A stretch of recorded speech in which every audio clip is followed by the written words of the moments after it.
Oke, selamat pagi sahabat viewer. Saat ini saya bersama Bapak Jabar Lahaji, Pak ya. Ya.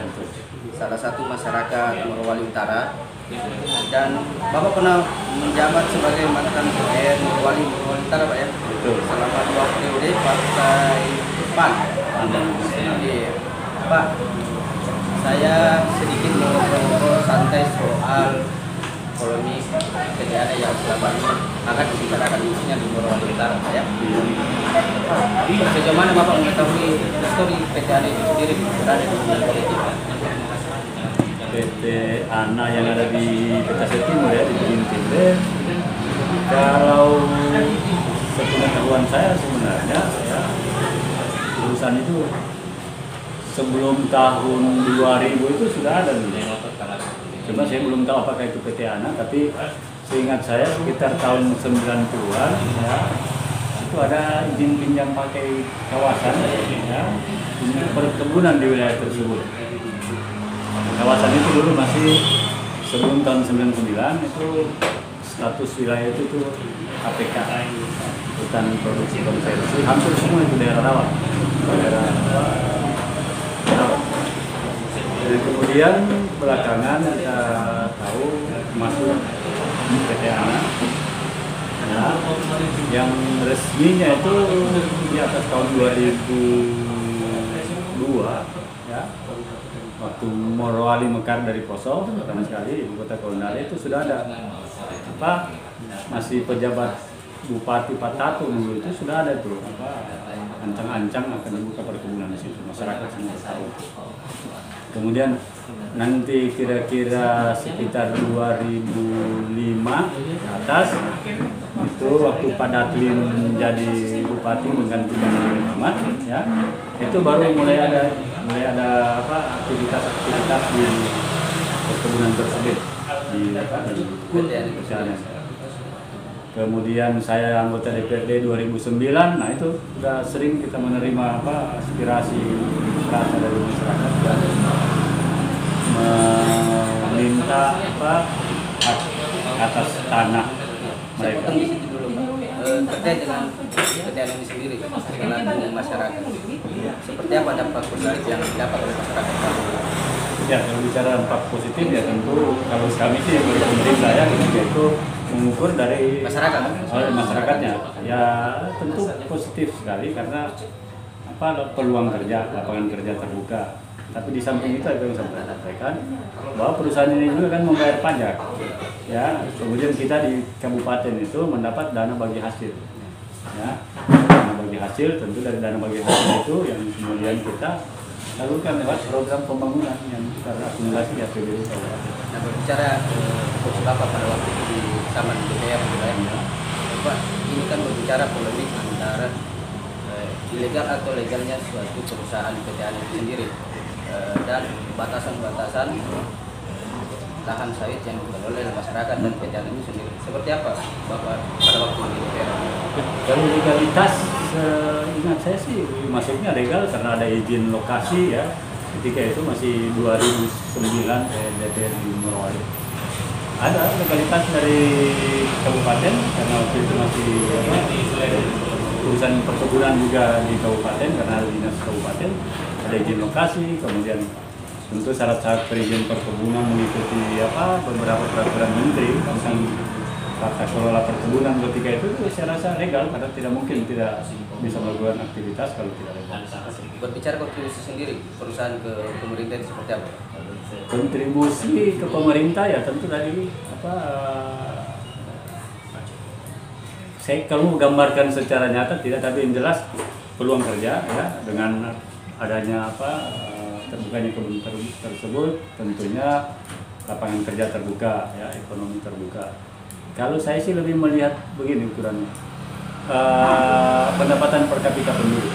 Kalau kami kan di pemerintah itu ada mengukur ya, ada statistik.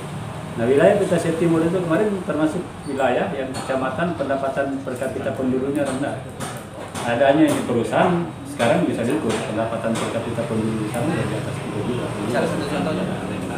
Tadi pendapatan per kapita penduduk, ya tentu indikasinya tadi karena ada lapangan kerja, orang-orang di sana bisa bekerja di perusahaan itu. Kemudian juga ekonomi ya, roda ekonomi karena tentu ada toko, ada apa, pasar, ada jual beli. Dan memang di perusahaan tersebut mayoritaskan itu lembaga.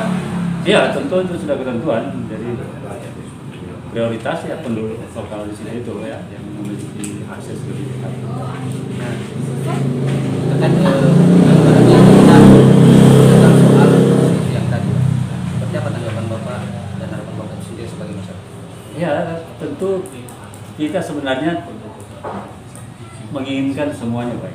Ya, perusahaan bisa jalan karena secara ekonomi itu sangat menguntungkan masyarakat dan daerah. Ya. Kemudian kita juga ingin masyarakat juga bisa hidup sejahtera. Ya, dalam pengertian bukan sejahtera bagaimana, tapi tidak terbantukan kehidupan ekonomi oleh perusahaan. Nah, ada konflik-konflik ini tentu ini yang kami mengkhawatirkan ya, jangan sampai ini kemudian mengganggu tadi apa yang sudah diharapkan tadi perbaikan kehidupan ekonomi ya, dan juga untuk peningkatan daerah. Kalau di sisi pemerintah ya, waktu saya masih pemerintah, tentu setiap konflik kami dekatkan, kami fasilitasi. Terkait dengan lahan itu sudah cukup kami fasilitasi, seingat saya kami membentuk tim sejak awal itu, ada tim ya untuk validasi data. Di sana itu seingat saya dulu waktu validasi pertama itu masih tahun 2010 kalau tidak salah ya, sampai 2012 itu data-data alas hak yang disampaikan masyarakat itu hampir 20.000 lebih, 21.000, 24.000 kalau tidak salah. Ya, ya sementara wilayah tanam di sana itu mungkin cuma kurang lebih 6.000. Gitu. Nah, memvalidasi ini tidak mudah, ya. Maka dibentuklah tim pemerintah daerah. Prosesnya panjang karena tadi masih tidak ketemu dari 20-an ribu turun sampai 14.000 tidak ketemu juga. Kami melibatkan juga Polri. Dalam hal ini Polres untuk membantu validasi data tadi. Terkait validasi itu pentingnya tadi karena kejelasan ini sebenarnya asal usul. Jadi seseorang histori tanahnya ini. Karena itu yang paling penting.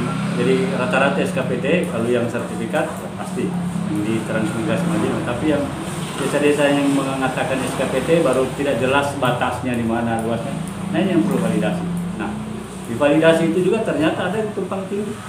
Kan ada juga yang mengaku dari luasan yang mereka ajukan setelah divalidasi di Polres ketika itu ada yang mengaku bahwa tanah saya sebenarnya bukan begini Pak, cuma begini luasannya.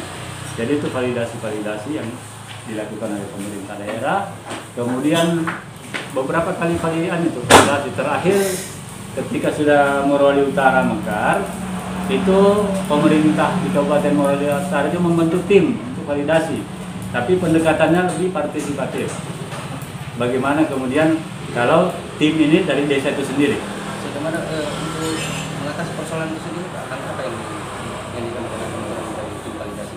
Nah, itulah bahwa untuk tadi memvalidasi data ini lebih bagus melibatkan pemerintah desa dan masyarakat itu sendiri. Jadi tim desa namanya. Tim desa, pemerintah hanya melakukan pengawasan saja. Jadi mereka membentuk sendiri, ya. Kemudian kita fasilitasi dari perusahaan. Caranya mengukur dulu mana wilayah tanam di setiap desa itu, diukur dulu mana wilayah tanam perusahaan itu di wilayah administrasi desa. Dan itu harus diakui bersama. Nah, setelah diakui kemudian mana tadi alas hak yang ada di situ divalidasi oleh tim desa itu sendiri. Ya. Kemudian ada diskresi bupati kemarin yang mengatur tentang bagaimana tata cara perhitungannya ya terhadap wilayah tanam itu. Dan setahu saya sudah clear ya, clear. Kalau ada masalah, kalau toh ada masalah itu diselesaikan di tingkat desa. Kalau tidak juga terselesaikan di desa, ada kasus kemarin di desa Toara ya, karena dia merasa alas haknya ini betul-betul ada, tetapi tidak diakui oleh tim desa. Ya, kami persilahkan kalau mereka ke DPR, ya silakan lakukan tempuh jalur hukum pengadilan. Nanti pengadilan yang menentukan. Karena kita juga harus fair juga bahwa yang paling dasar ini kan alas hak ini harus ada sejarah asal usul tanah. Ya, bukan hanya serta merta seseorang megang SKPT, tentu juga ditelusuri dari mana asal usulnya nih SKPT, karena mudah sekali dulu kepala desa yang mengeluarkan SKPT. Iya. Oke, sahabat jiwa, kita ngobrol dengan Bapak Jabar lagi Pak ya, terkait story PT Anies ini dan kontribusi ke pemerintah dan masyarakat di sini Pak ya. Semoga dengan kita ngobrol ini Pak ada pemahaman sedikit terkait polemik yang terjadi. Iya. Oke, sahabat jiwa, saya Andi, selamat pagi.